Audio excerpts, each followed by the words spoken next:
little after 8:30. I'm about 30 minutes from St. Louis. I'm gonna head over there and try to get this beer load. Hopefully everything works out all right this time. Every other time I go up there, there's a problem, so I guess we'll see.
It happened again. C.H. Robinson seemed to have double booked this load. It's already being loaded on a Werner trailer, so I can't pick it up.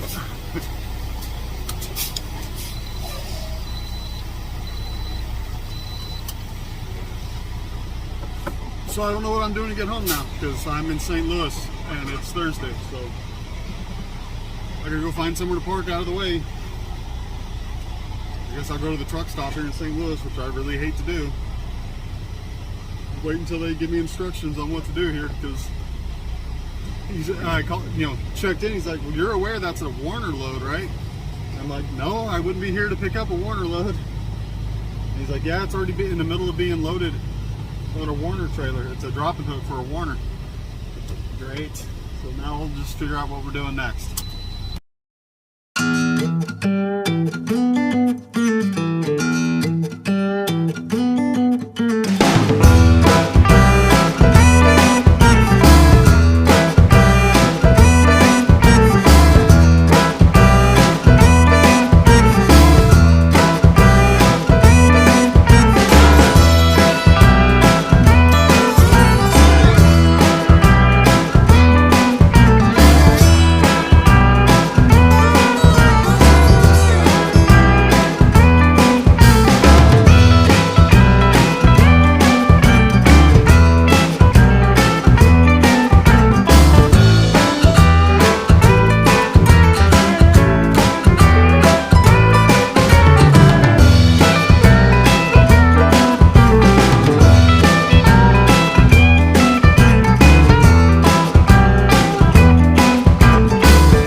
Good a time as any to tell this story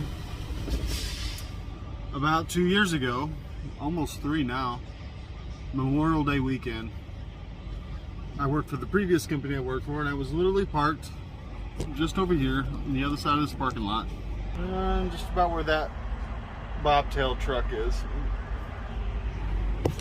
When I was sitting in the sleeper booth, I was stuck here all weekend because I couldn't find any freight, and they didn't have anything for me until Monday morning. And I was sitting in the sleeper booth, I was playing around on my guitar, and all of a sudden I feel the truck do that. It's on airbags, so any movement, the whole truck moves. And usually when you feel that, when you're in a sleeper booth, some jacko ran into your truck while backing up. So that's what I thought happened. So I popped up out of the sleeper booth, reaching for my air horn to stop whoever was hitting me. There's a woman in my driver's seat looking through my stuff. I'm like, excuse you. And she about jumped out of her skin, and she's like, are you Bob? Nope, not Bob. Oh, I'm looking for Bob. She was real high. And I was like, well, I'm not Bob. Please go. And she kept trying to talk to me. I was like, I don't want to talk to you. Just get out. She's like, I'm a dancer. I'm a dancer. She's wearing this real short, like gold sequins mini skirt, and like she's like 50. So you could tell she was probably a working girl. And she just kept trying to argue, and just like, look, I don't care what you're doing. Just get out of my truck. And she kept arguing. And I was like, all right, if you don't leave, we'll call the cops. And then she's, oh, don't do that. I'm a hoe. Like, yep, I figured, but please get out. And she finally left. And about 10 minutes later, somebody comes and starts just like that on my door. Now, I didn't have anything to protect myself with. I didn't have any, as far as, I assumed it was probably her pimp. And so I called the cops. I stayed in my sleeper booth, and that's the day I decided to get this guy, because he's not vicious or anything, but he's a big dog, and people tend to back off when there's a dog in your face when they open the door. And I always make sure I lock my doors now. I just had forgotten that day and wasn't thinking about where I was at. I was sitting back there playing my guitar, left my door unlocked. She just climbed up in. But yeah, that's why I decided to get a dog. It was at this very truck stop. Oh, also, I'm not sure what I'm doing now. She said she's going to get with the planner and figure out what's going wrong. She's a little frustrated because, like, this is the third time now I've gone to Budweiser in St. Louis and there's been some problem with the load. She's like, we go there all the time and it's never an issue. It's like, this is the third time now with you. Like, this doesn't make any sense. It's like, I guess I'm just unlucky. Because it doesn't, that load's being preloaded on a Warner trailer right now. So it has nothing to do with me. It's a drop and hook load with Warner.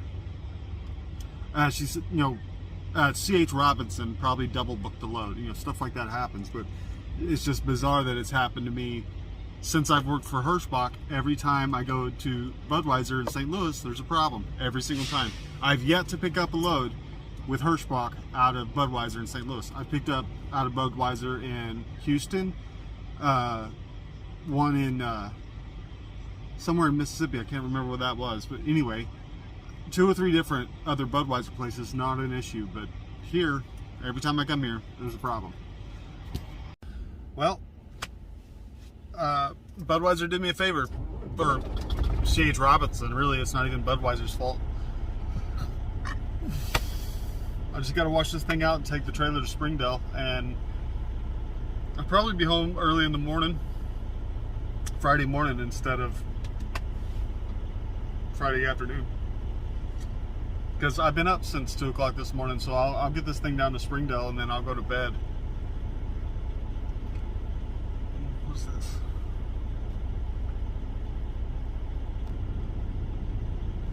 That's not great. I just got a notification for fuel shortages in Arizona and Nevada.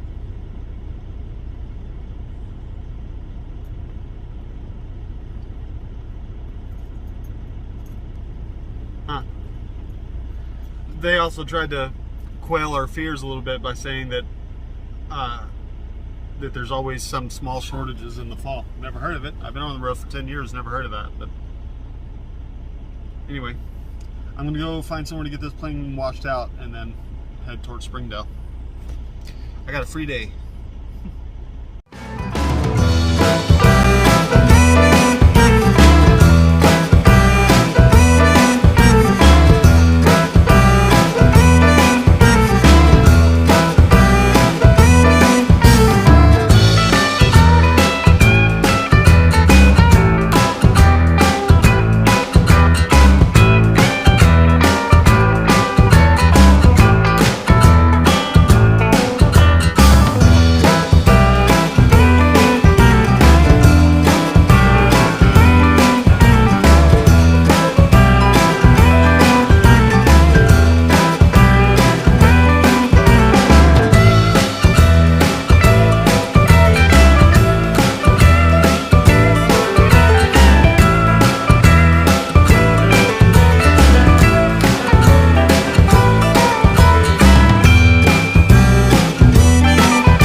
About to give the wife a call, let her know I'm here.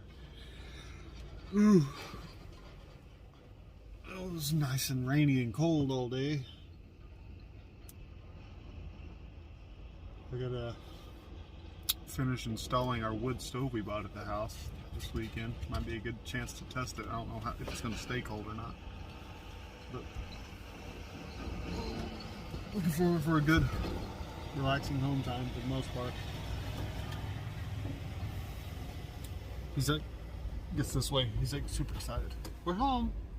We're home. What do you think, bud? You happy? You happy? You go see the babies? He's intense. He's on full alert, waiting for mom and the babies to show up.